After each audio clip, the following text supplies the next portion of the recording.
Naomi Leonard is the chair of the Department of Mechanical and Aerospace Engineering at Princeton, and she is also the Wiltshire Professor. She is also associated and the founding director of CreativeX, which is a Princeton Engineering and the Arts Collective, and she is the founding editor-in-chief of the annual review of control, robotics and autonomous systems. She received her master's in electrical engineering, bachelor's in in mechanical engineering from Princeton, and a PhD from the University of Maryland. She has a very long list of accomplishments and awards. I'll mention just the most important ones. She is a MacArthur Fellow, a member of the American Academy of Arts and Sciences, a fellow of ASME, IEEE, IFAC, and SIAM. And in 2023, she received the IEEE Control Systems Award, which is the field's medal for control. And in 2024, the Richard Bellman Control Heritage Award. Both of them are extremely prestigious and important. So with that, Naomi, please join us here. And the title of her talk today is Spiking Nonlinear Opinion Dynamics for Agile Decision-Making and Control.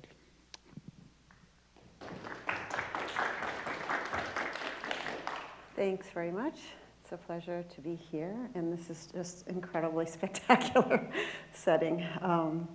So I'm going to present this new model, this new approach, these new dynamics, which we call Spiking Nonlinear Opinion Dynamics.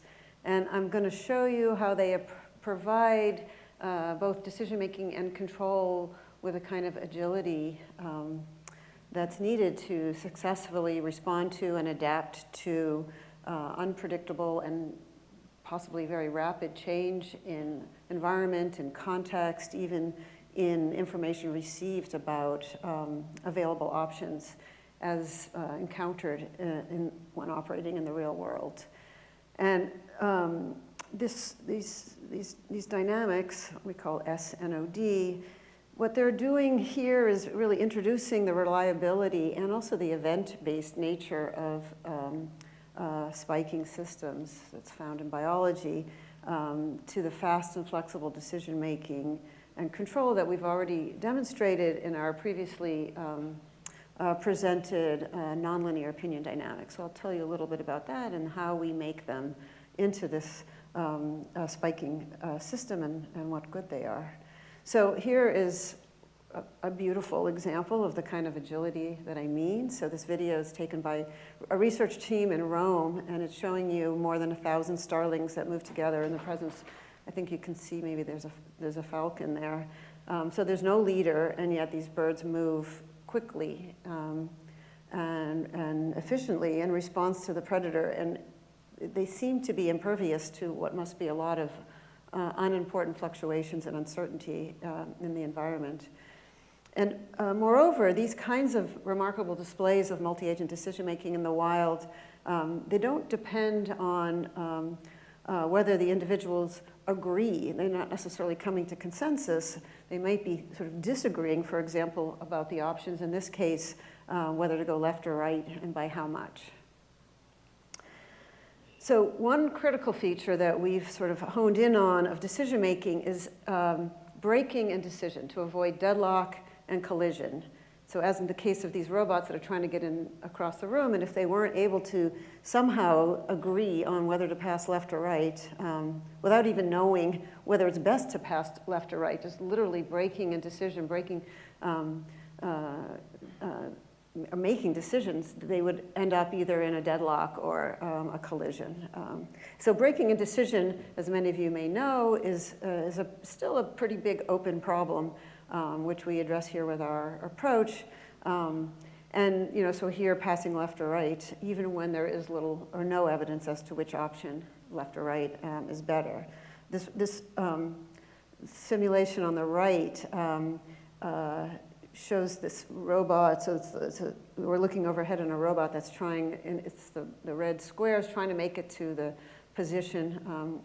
The goal position is the star, the red star, and there's unanticipated in blue, this mover that's, we've just programmed it to move in a sinusoidal pattern. So it's got to be very, very agile and make its twists and turns in the moment to avoid colliding. So this is the kind of sort of extra agility that we're thinking about, and being able to adapt rapidly and autonomously. So again and again, not just make one decision, make many decisions, and even change your mind, in this case, about which way to go. So some of the other kinds of motivating applications include these human-machine interactions. So here, I don't know why this doesn't move. I'll just drag it through for you. Okay, there it goes. Whoops. So here a robot is moving across a room and avoiding people. Again, unanticipated. How does it do it in a way that will be safe and fast and effective? Here's another motivating example. This is joint work with Toyota Research Institute, where we're looking at problems like, this is a car racing problem where split-second decisions have to be made about passing, whether to pass on the left, whether to pass on the right.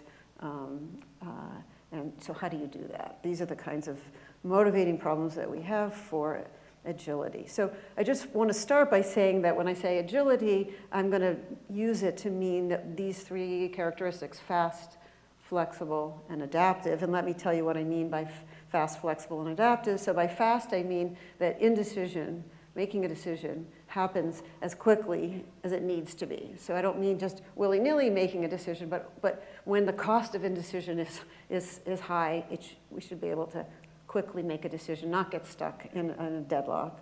And this, I'll argue, requires more than just having another option and going to it. It requires literally destabilizing whatever you're doing so that you move very, very fast away from the impending deadlock or collision. And flexible, I mean that we want these systems to be super responsive, super sensitive to signals that are going to be important to their successful operation, and yet they still need to be robust.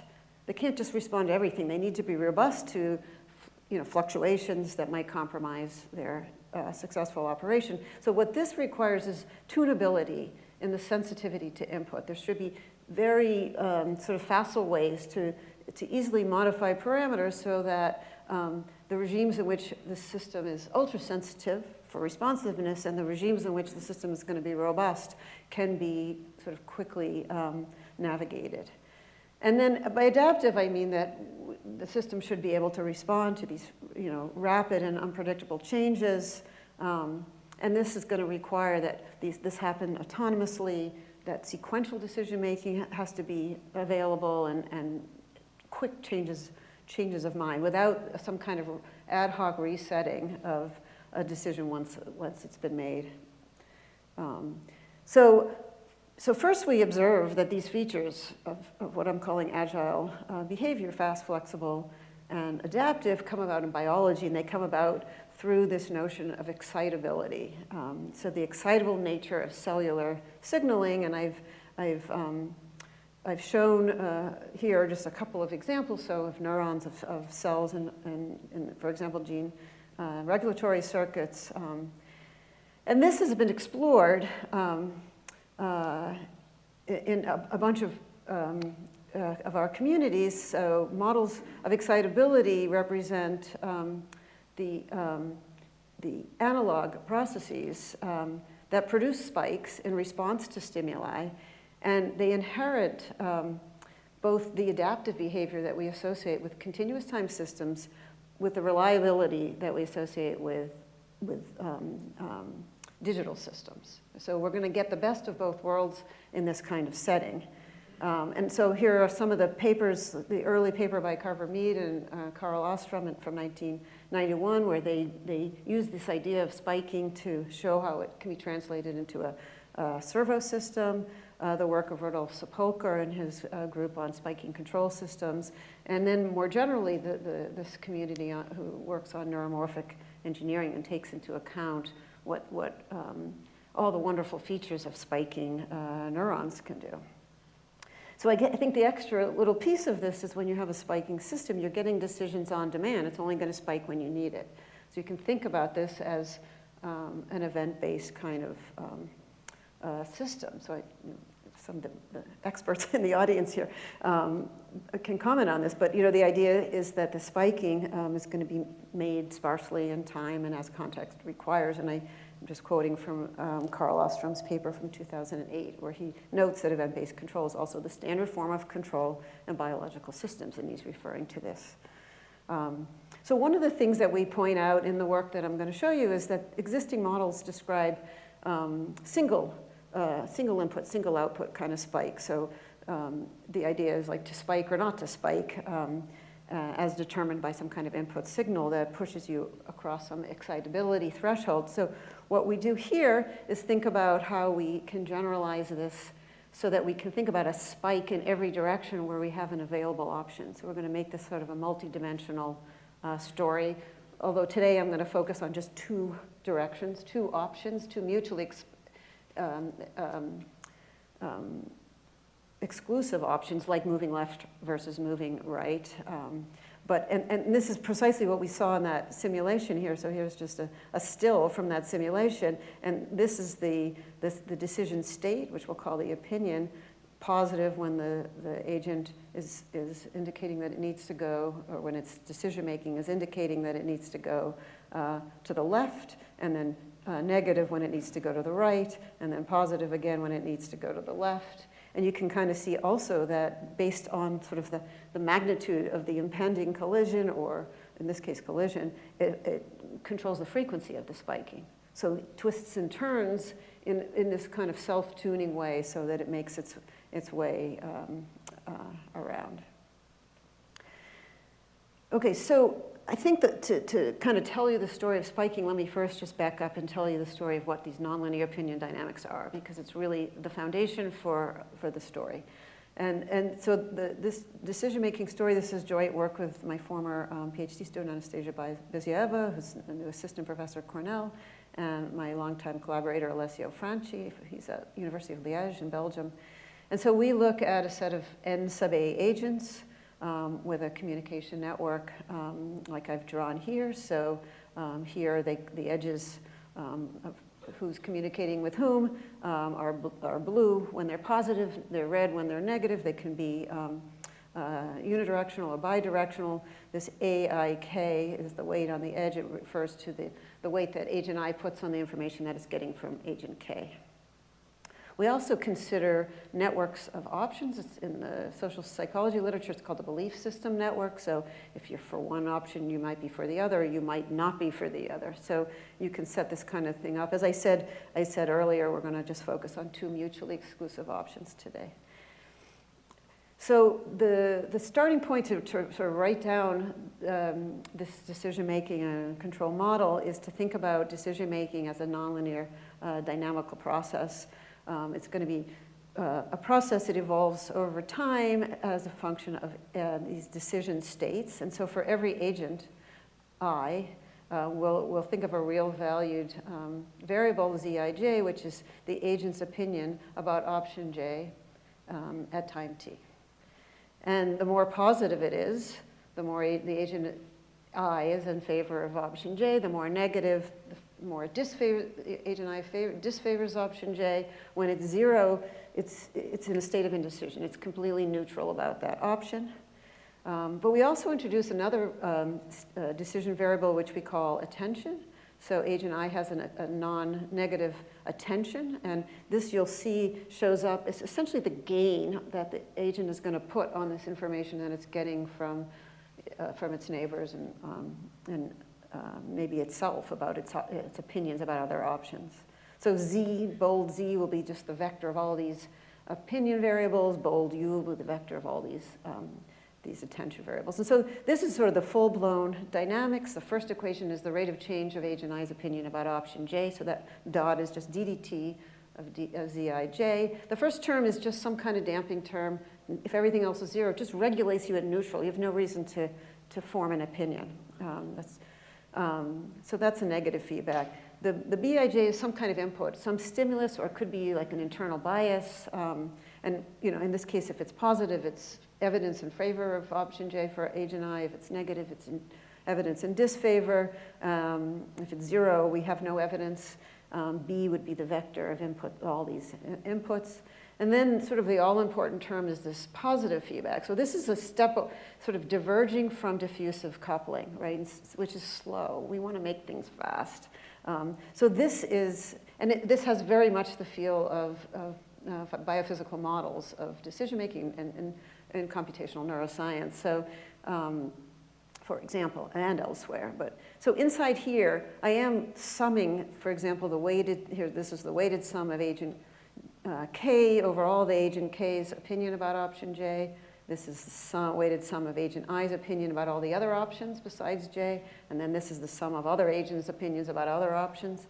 And so this is how it's influencing agent I opinion about J. So it's just a whole bunch of stuff. It also has a self-reinforcing term. So I'm getting kind of wound up. This is this is my positive feedback versus my negative feedback, just on my own opinion.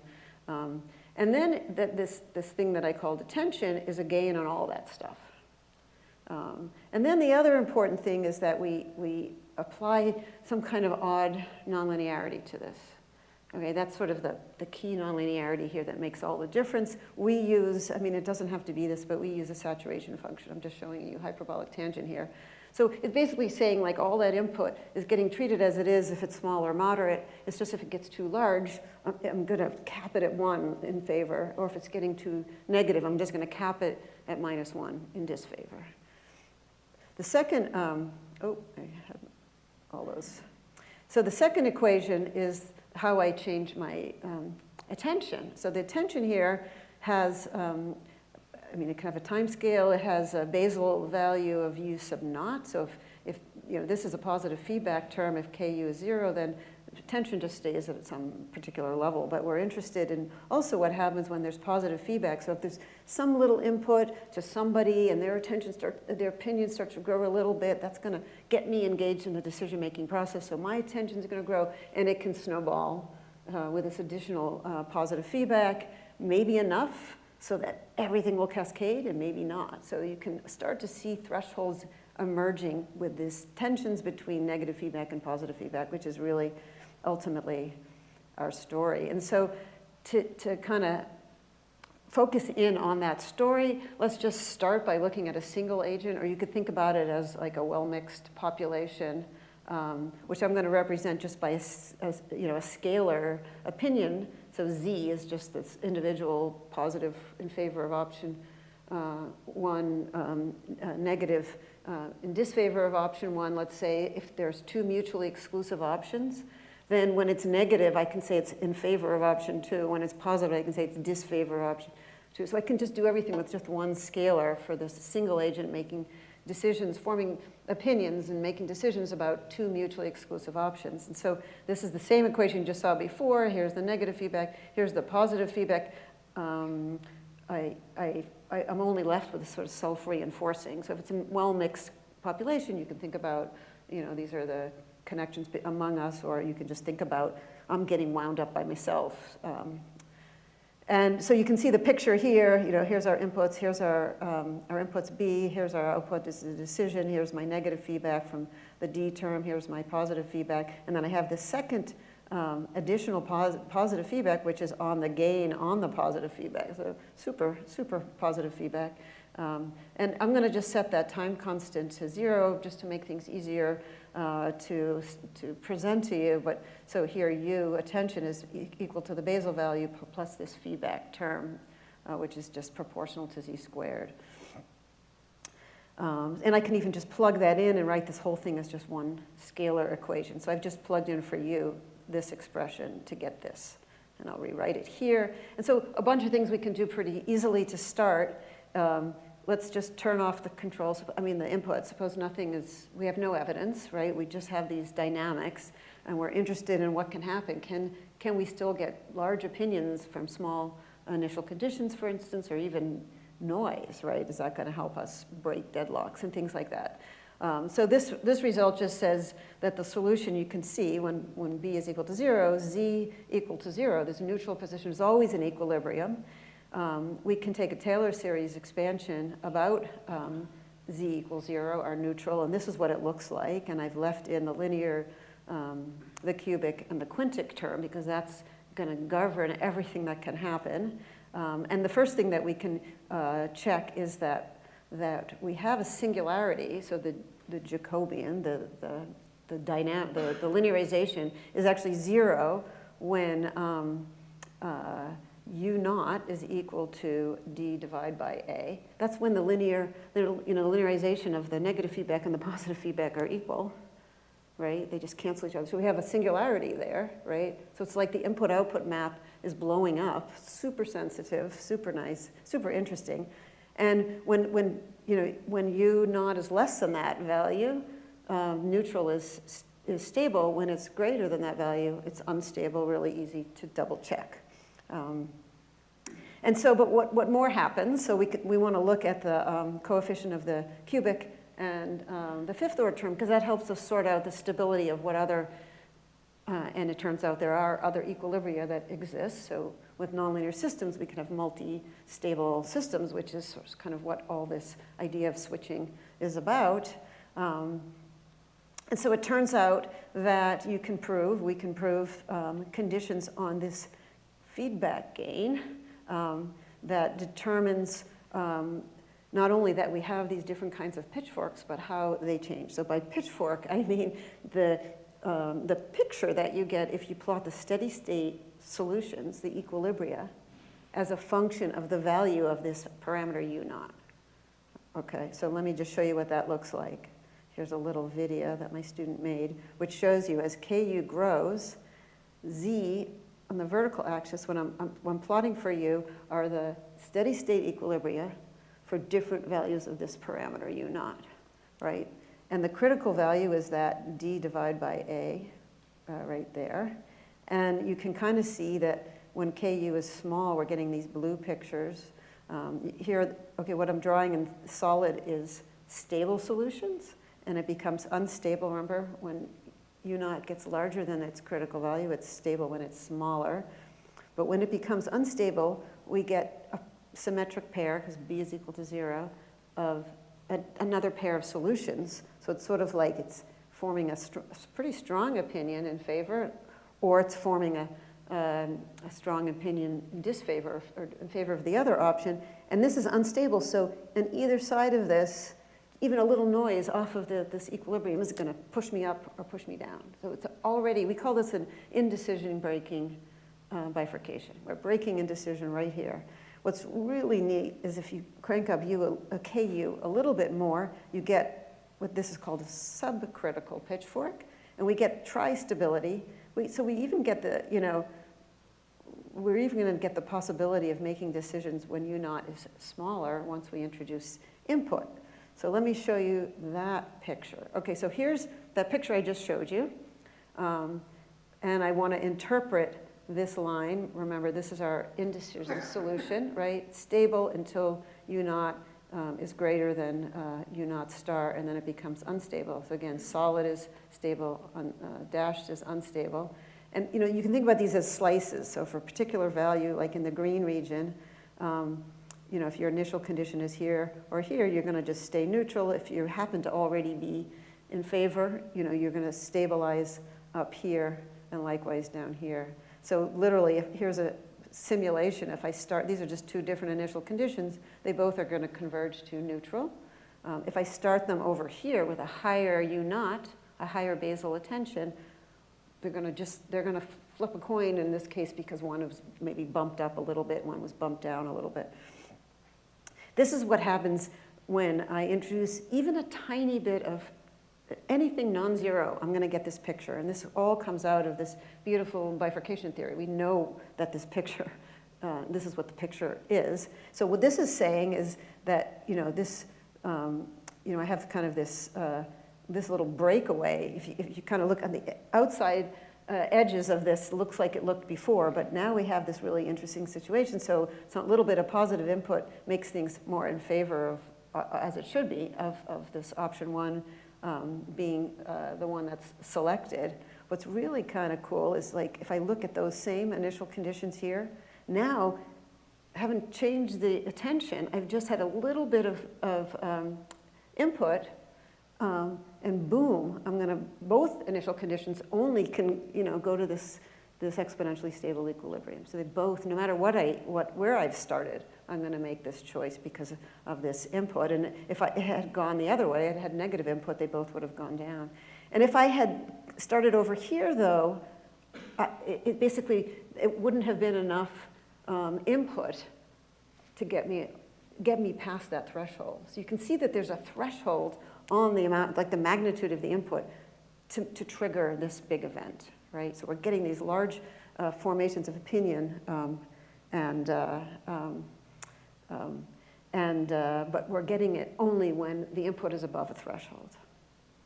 And so you can see that this is just another way to see that. So remember our picture here, and now what I'm drawing for you is a bifurcation diagram where I fix U naught in this, like these 4 different locations, and then I plot the steady state equilibria as a function of the B, the input, right? And so you can kind of see the more interesting ones, I think, are the blue versus the green. Here's the one we saw before, and now you can see this hysteresis, right? And there's this threshold that actually is being tuned by U naught. So this is the threshold on B when B is greater than this threshold, which is larger for the blue region than it is for the green region. We're going to get something to happen. And this is like for this particular value of B that this picture was made, it's not happening here, and it is happening here. We get this fast result. So you can already see that U naught, this little parameter, which is just basal attention, is tuning the sensitivity between the system being responsive versus being robust to a signal.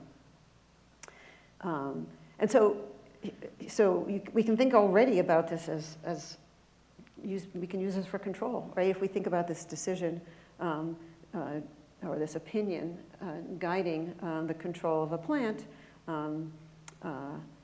then we can basically close the loop with this NOD model. And I'm going to show you that in the case of this robot that's trying to get to this side of the room while this person is going to come straight at it. And here's the dynamics. It's sort of got that self-reinforcing term, and this is the robot is just essentially using the heading of the person as a proxy for that, which way that person is going. And we have the same equation for attention, except we're adding something that is basically a function of how imminent collision is. So we're essentially taking U naught and bringing it up as either the bearing or the distance is increasing. And then we have a control law that just takes you across the room, and so that's the nominal control law, and we're using Z to diverge from it, the opinion to diverge from it. And so if Z is positive, it's to go to the left. If it's negative, to go to the right, and the magnitude is how much in that direction. And so let me run these little videos. In this case, there's no bias. This is just literally, this is the case sort of with B equal to 0, and it's just, sometimes it goes to the left, sometimes it goes to the right. It's got that indecision breaking without evidence of which way is better. Here we gave it a little bit of a bias as if it's like in the US, so it should go to the right, and here it can kind of overcome that if it would run there. So it starts going to the right, but then it sees that the person's going to the left, and so it can quickly change its mind, basically because it happened right at the beginning. So just to dig into that a little bit, so these are those unfolded, it's called an unfolding when you take a pitchfork, which looks like a pitchfork, and you add some input, and remember this is what the pictures look like, and remember when K was getting larger, it was getting larger magnitude and kind of pushing back even further. And so this is what happens if I basically simulate the model for those 2 different values of K, which is kind of interesting. I've given it a positive B, and then I've switched it to a negative B. So at first, the one with a higher KU goes faster, but it actually got stuck up there because it couldn't clear this unstable equilibrium. It couldn't pass. It basically got stuck. This guy, this one, went up slower, and then it could come all the way back down here when the input switched. So it's just sort of showing there are limits to this. You make a decision. The problem is that you could become too robust. You've gone to this nice exponentially stable equilibrium, which is your decision, but ooh, what if you need to, like, the person gets on their phone and then they get in your way and then you need to make a decision. So this is where, I mean, just one motivation for introducing spiking. So I'm going to show you the exact same thing, and I haven't really showed you how we get the spiking, but it gives you the idea that in the spiking model, we're basically using the higher KU. So we don't have to do any fine tuning about, when does KU work for us and when doesn't it. But we're putting in this ability for the system to yeah, I got to do that. Yeah, I got to do that. Yeah, I got to do that. But keep coming down to the point of sensitivity so that if I still need to do it, I'll do it. If I don't, I don't. And I'm also at the ready to go the other way if I have to, right? So I get this extra agility, and I also get, you can't see it here because I have a constant input, but if that input increased, I would be doing it much faster, right? And so how do we do that? It's actually not so hard, and this is completely sort of straight out of these excitability models, these spiking models of neurons. We basically introduce a second variable. So remember, this was our old equation. We introduce, so this is ddt of this new, like you can think of it as like a regulation variable, it's a scalar, that's going to whatever, actually we're going to make this time constant an order of magnitude greater than the opinion dynamics, so that this variable will grow with the opinion, but then we're going to subtract it from the attention. So it's kind of like we're going to let it go up, and then we're going to bring everything back down. And so you can kind of see this as this, like this slow, extra negative feedback that we've added to the story. And so what's nice is that we can prove all these things, right? Because we have this continuous dynamical system, and we know how to prove things like, in this case, we can prove, now this is the picture of Z as a function of B, and these refer to these oscillations, these spiking, either for option 1 or for option 2, and we can prove that there are these, this threshold that can be tuned by this parameter U0. And so that's kind of cool. I won't go through the proof in the interest of time, but this is all very nicely provable. And I think it's maybe easier to show sort of geometrically if you just literally plot the null lines. You set Z dot equal to 0, and you set US dot equal to 0. These are the lines, and the intersections will give you the equilibria. And then you look at the slopes, and you can actually then prove whether those points are stable or not. And so this is an example where we have only a little bit of, for a particular value of U0, only a little bit of input, and we get nothing happening. And then we put in a little bit more input, and we get these spikes. We get a limit cycle. And now if I put in even a little bit more input, I'm going to get them faster, right? So these are all things that we can prove and understand in a systematic way, and this is precisely what's going on here, right? So, and here you can kind of see again the change in the frequency has everything to do with the magnitude of the sort of impending collision. And so, we can close this in the control, and I just show you that we can do this with our hardware too. So this is now using the spiking control. Okay, so sort of that's the basic story, but it can be generalized in this very natural and beautiful way, in the same way that we have generalized our nonlinear opinion dynamics to many agents over a network and to many options.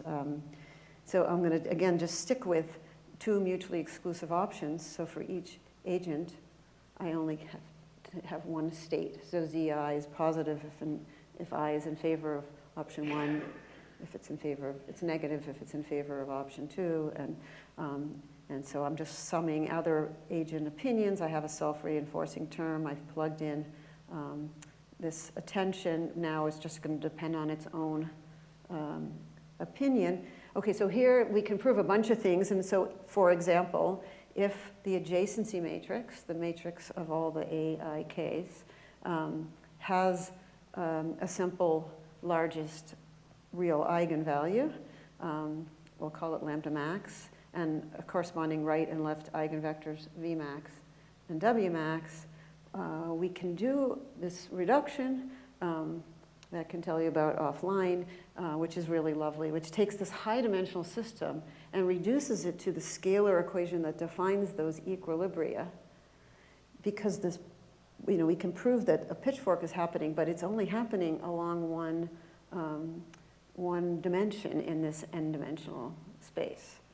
Okay, so basically we reduce our dynamics down to an equation for the solutions, for the equilibria, and all these things pop out. So we can prove that the critical value now depends upon this eigenvalue, this maximum eigenvalue of the adjacency matrix, that when we make those plots, it's no longer just a scalar z, it's the projection of this vector of z onto what we call the critical subspace. So this is the way that opinions across a whole network are going to form. So the components of Vmax are going to predict for us the relative magnitudes and signs, if we have mixed sign networks, of all of our different agents. And when there's an input, the scalar here is, it's not the magnitude of this whole vector of like distributed stimuli over a network. It's the magnitude of the projection onto the left eigenvector, which we call the sensitivity space.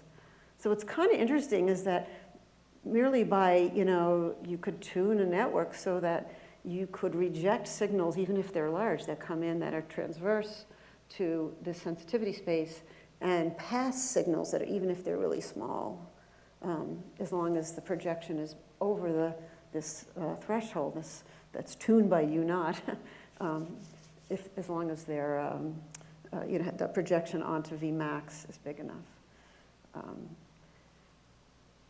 Yeah, so all those pictures we saw before, now instead of having Z, it's this projection. That's where everything is happening. And just to give you a sense, here's a network. It's going to look like, the projection is going to look like this, but this is what it means for all those different agents. It's just a simulation of what ZI is actually doing as it's forming this opinion. And the one with the highest component, the value of in the eigenvector in this, they're all going to be the same sign because it's all positive edges. Will come out with the strongest opinion. And if it went for the other option, it would come up with the strongest opinion in favor of the other guy. And likewise, if you had a mixed sign, we'd get mixed sign eigenvector. And so we'd be able to parse which ones are going to go for one option, which ones are going to go to the other, and the relative magnitude. And then it would just flip for the other option. And that same picture that we had before, this thresholds on B being tuned by U naught, it's now, we call it not just sort of this ultra sensitivity, we call it selective, right? Because it depends on which direction this is, this distributed input points, its projection onto W max. And so this is just to sort of show you that in a simulation of 13 agents. So showing you 13 agents with just some kind of network. We've made all the edges have a weight of +1 in this picture. What's interesting is that the size of these circles represents the relative magnitudes of the components of W max. Actually, it's undirected, so it's also the components of V max. And we're giving input to 4 of these nodes, 4 of these agents of the same magnitude, calling it B bar. So we're fixing this vector. We're just changing the magnitude because I want to really illustrate for you this notion of that hysteresis and that threshold. So what I'm doing here, and I'm going to do the same thing down here, except all the edges are -1. And you can see that the relative sizes change because this is a different network. The eigenvector is going to look different. So I'm going to turn on this input just for this little interval of time. Okay, 2 are getting in favor of option 1, and 2 are getting the same magnitude input in favor of option 2. Okay, and this is what happens. I'm plotting ZI, which is positive in favor of option 1, negative in favor of option 2, as a function of time. We've added in all kinds of, small randomness in all the parameters, and some additive white noise, just to kind of show that all these results are robust to small noise and random perturbations. So this is what happens when B bar is 0.1, so clearly below the threshold for this projection. And this is what happens when B bar is 0.3, so clearly above. There's definitely a threshold, very, very different. Like this basically, just those 4 go on and then they come off. Nothing really happens. Here we get this huge cascade, right? And it persists because this is NOD, right? It persists because we're now at this other equilibrium. It's an exponentially stable equilibrium because of the network. The ones who got the input in the other direction join forces and go this way. And we have this nice robustness. We get very large signals as compared to the magnitude, what was it, 0.3, of the input. So this idea of getting things to happen in a major way. And here you can see sort of the same idea, except now they split. Everybody's trying to do the opposite thing. They're getting influenced in an opposite way with only 2 options. And so they split, but we can predict who goes where. And we can do the same thing for our spiking system. So these are my spiking equations, and now, I can have this, everybody can have their own, one of these regulation variables.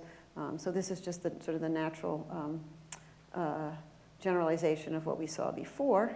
And so all these stories actually from NOD go to SNOD. So for example, this very interesting story about how distributed sensing works and how there is this kind of filtering effect. So, just to say it again, we could have the same magnitude vector when it's aligned. This is NOD, we get a big result. When it's misaligned, we get nothing, basically. All right, so this is basically telling us the story that I was trying to say, that it can be responsive even to very small signals, as long as they're exciting what's going on here, this bifurcation direction, and robust to very large signals, even if they don't. And this is just a little demonstration in the spiking setting where I have three agents, 3 nodes in this little path graph. And so you can easily compute that Vmax and Wmax looks like this. And so if these are just 2 different plots where I give it input in both sides of the same magnitude. Here I've just chosen it to be parallel to Wmax, right? So those are the inputs, and you can see that we get this cascade of a spike. Whereas when I pick in a different direction that's not parallel, even though the one on the end is getting more magnitude than it got here, we can predict, and then you see that basically nothing much happens. So we think about this as, agile distributed sensing and control. We're imagining this as like, this network of these spiking systems where, we can have them serving as sensors and also serving as actuators, with being sort of regulated by Vmax and Wmax. And here's just an example of what this looks like in this framework where they're trying to get to a goal point, and there's people or movers in the way. Just sort of illustrating this on the left in the case where the network is all positive, so they're trying to stick together. Maybe they're carrying something, and so they're going to move together to avoid. And you can see the spikes. So this network is direct. I don't know if you can see it. It's kind of tiny. The red is not paying attention to the other 2, but the others are paying attention to it and one another. Here, we made all the edges negative, so now they're going to try to somehow split up. Maybe it's a tight corridor, and they shouldn't all go on. If there's somebody in the way, they should split up, and so that's precisely what happens. The blue guy goes to the right, and you can see it spikes for the other direction, and then it has to turn because it's the one confronted with a second mover, and it has to then move to the left. And so, just to kind of conclude, because we have these ideas of how this could work in the setting of like soft robotics, where you need or you want these kind of large spiky systems, large control. You kind of want it on demand.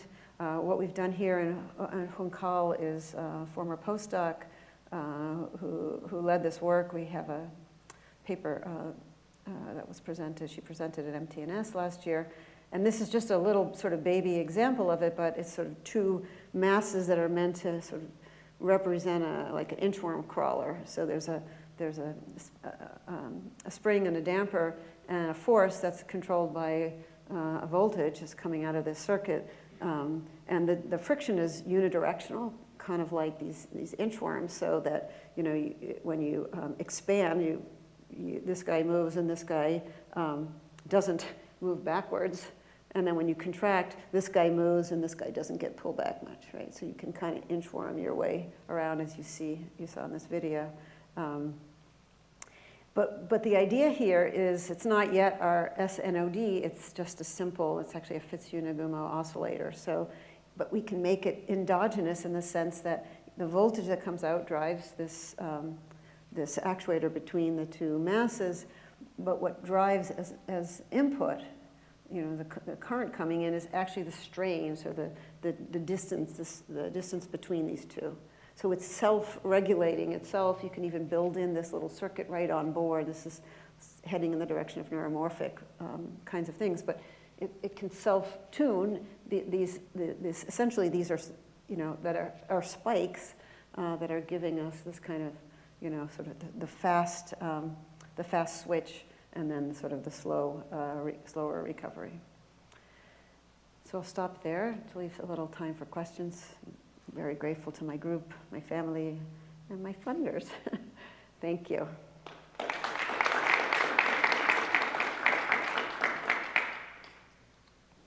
Thank you. So time for questions. Let me ask one question. Have you looked at whether this model could be applicable for understanding political opinion dynamics?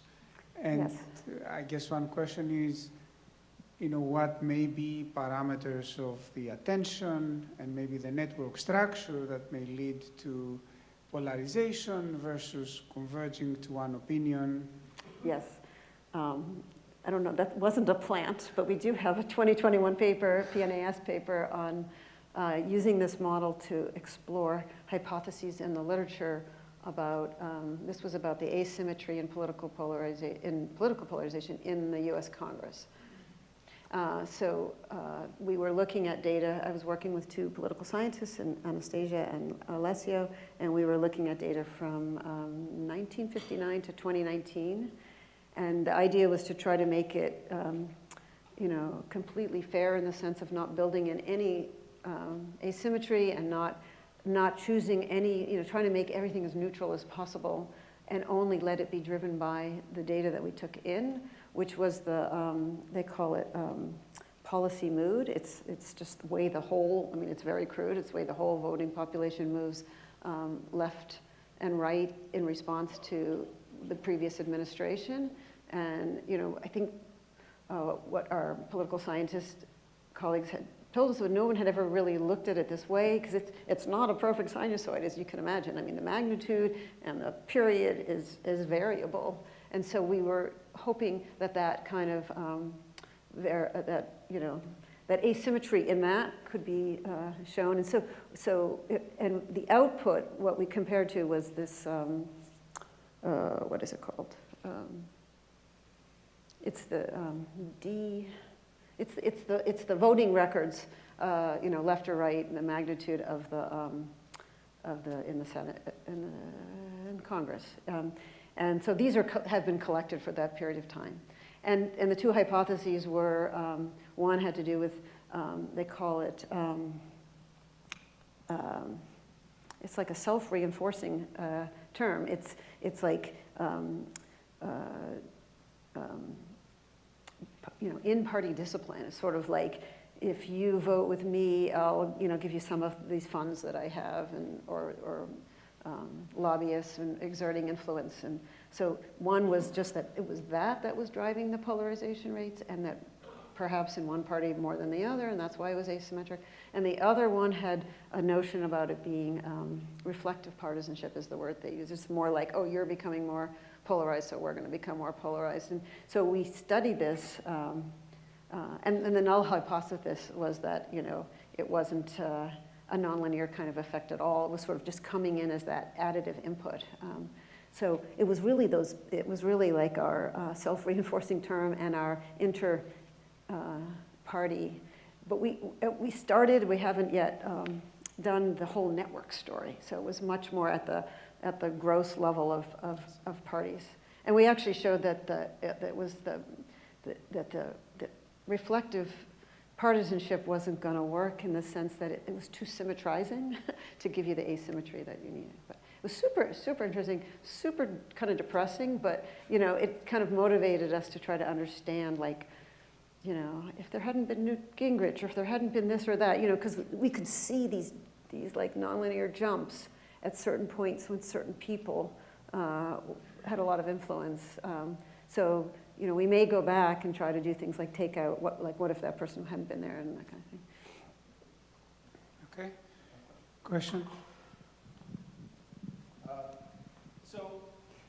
The results that you presented depend fundamentally on the existence of a threshold, as you said, which means that... Inside the implicit threshold. Implicit threshold. Yeah. Which means that there's a monotonicity property that characterizes those curves that you showed. And in other words, so that's the mathematical interpretation. Physically, I guess it means that after you choose one opinion, it is not possible that because you chose that opinion, suddenly down the line, you enter a part of your state space where the other opinion would have been better. That's, I guess, what the monotonicity means. So, no, things can change, right? You can. But you cannot cross back to the other opinion because of that monotonicity property. Otherwise, you would violate the threshold principle. There would be another threshold later on. There'd be multiple thresholds that you cannot anticipate. Well, if you just, I mean, what goes on for us is that you just flip the picture. You go. If you change your input, you go to the other side immediately. You'll go back down. Not fast enough, but like I showed in that first, in that simulation with the different KUs.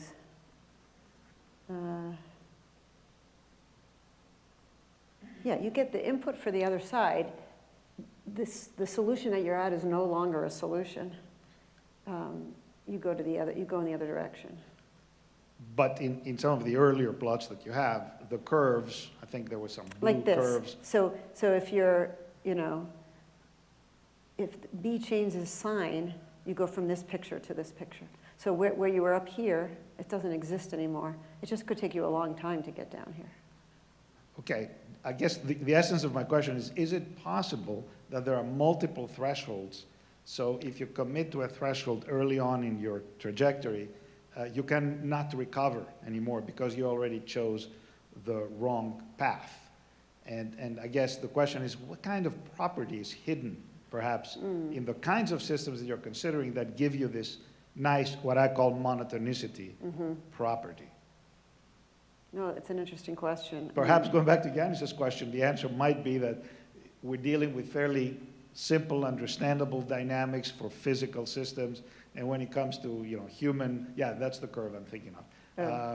When you see the blue curve, I view it as having this monotonicity property once you go either up or down.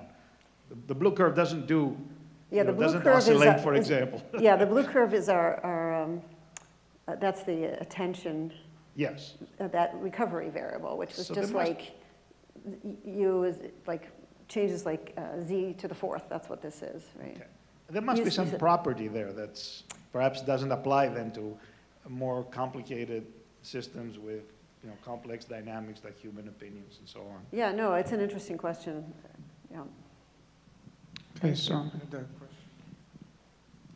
the network structure you have is independent of the spatial component, I think. So if your agents are very far apart, they're still influenced, right? So is it possible to make them spatially dependent? Like, what would this theory change? Yeah.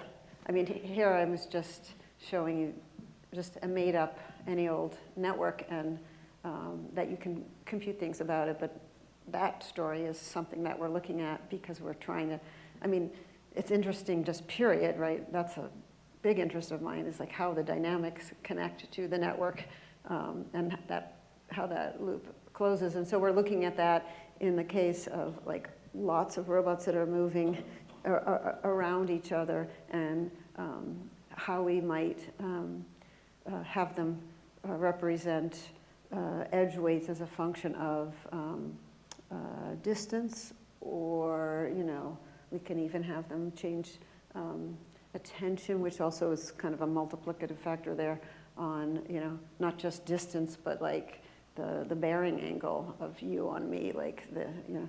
So, and then we're trying to be able to prove something about literally how those opinions distribute, literally about the Vmax, because the Vmax is going to depend exactly on this. I think it's a super interesting question. You know, how do we design feedback laws about, you know, how I should actually treat you in terms of the information I'm getting from you based on where you are relative to me, and also maybe whether you're heading at me, so that, I mean, by the way, we're going to use negative edge weights, and then how they distribute positive, negative, so that like the ones who are most likely to collide are going to be the farthest apart on that plot that I showed you of like what the Vmax is doing to the, yeah, and then how that works like over time is also tricky, because of course they're going to be changing over time.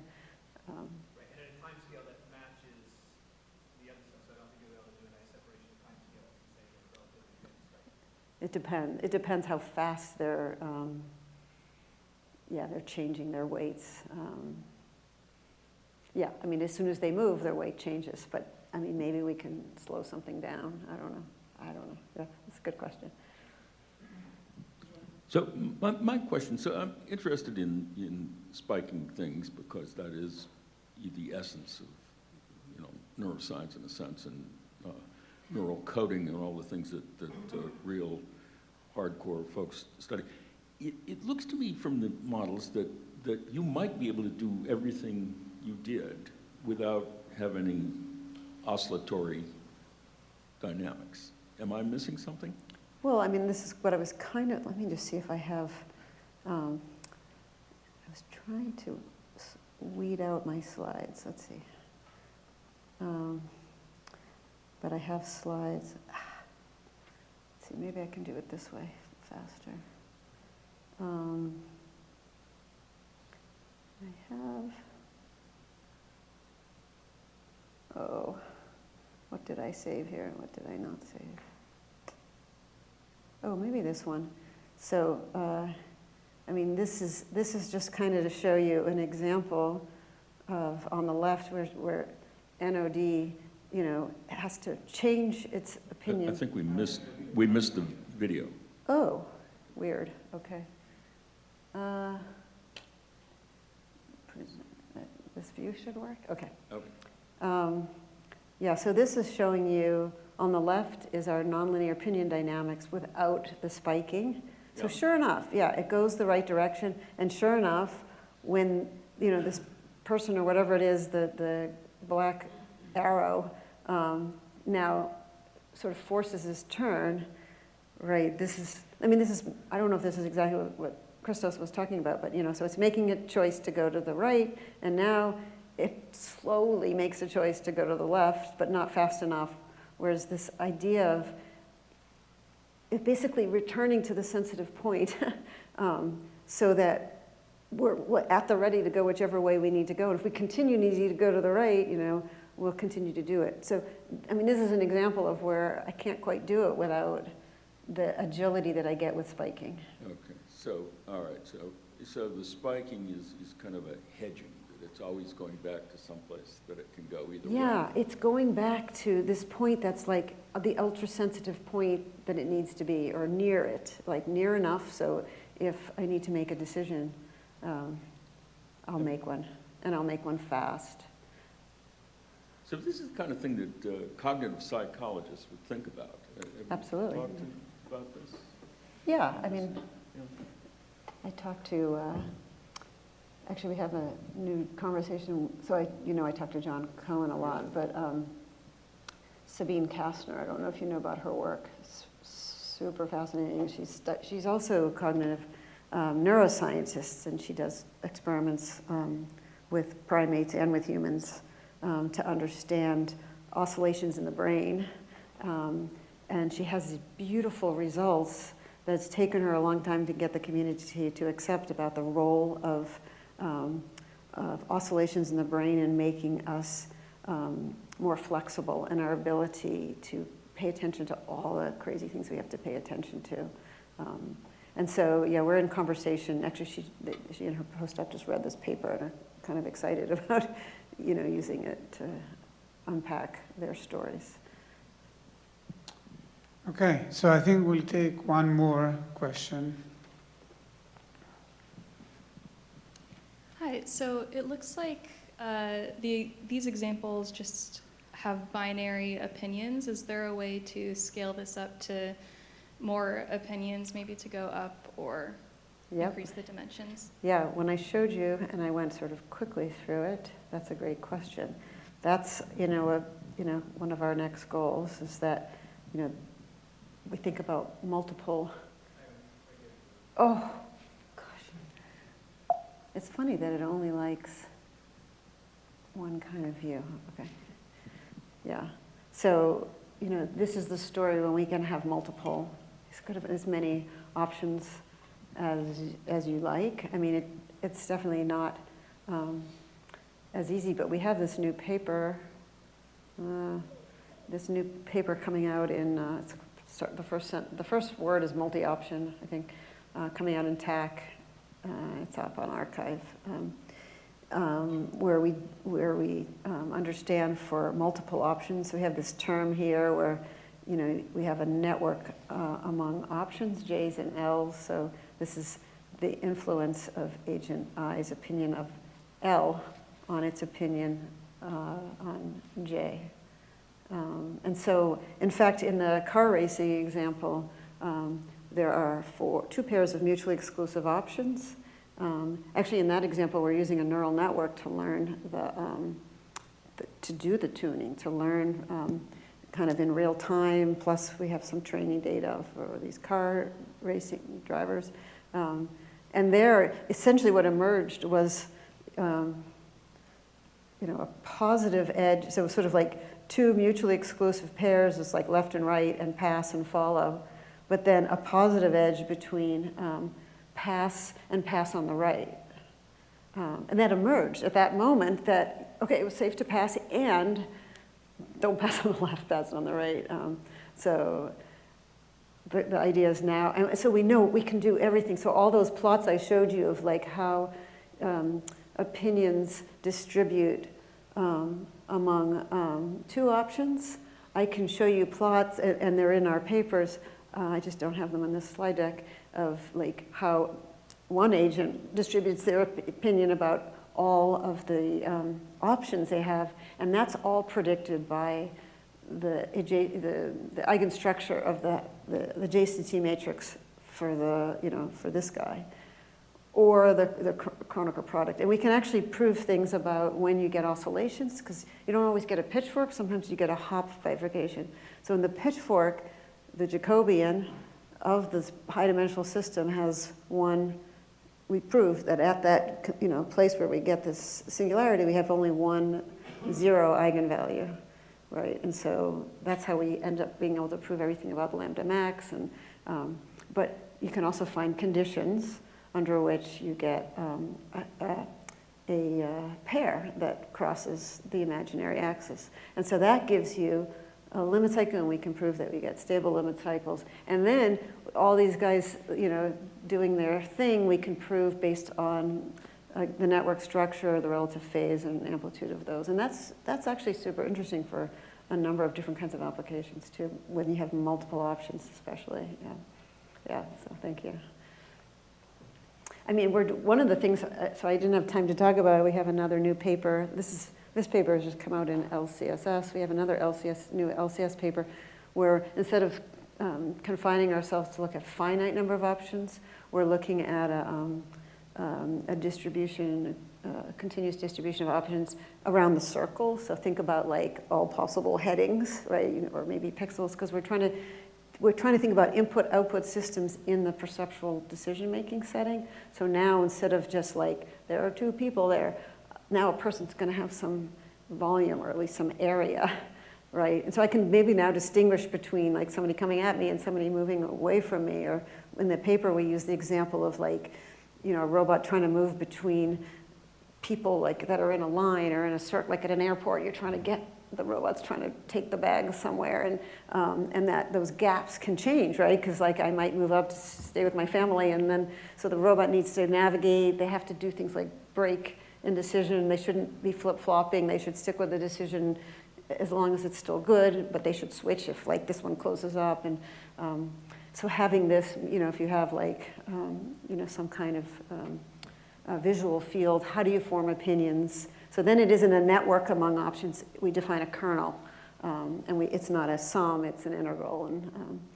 And it's another super interesting story. You can do the same thing with like the sensitive directions, what kind of inputs you'll reject and what kind of inputs will pass. Yeah, that's my student Giovanna Amoro who's working on that. Okay, so let's thank our speaker. We'll stop Thank here. you.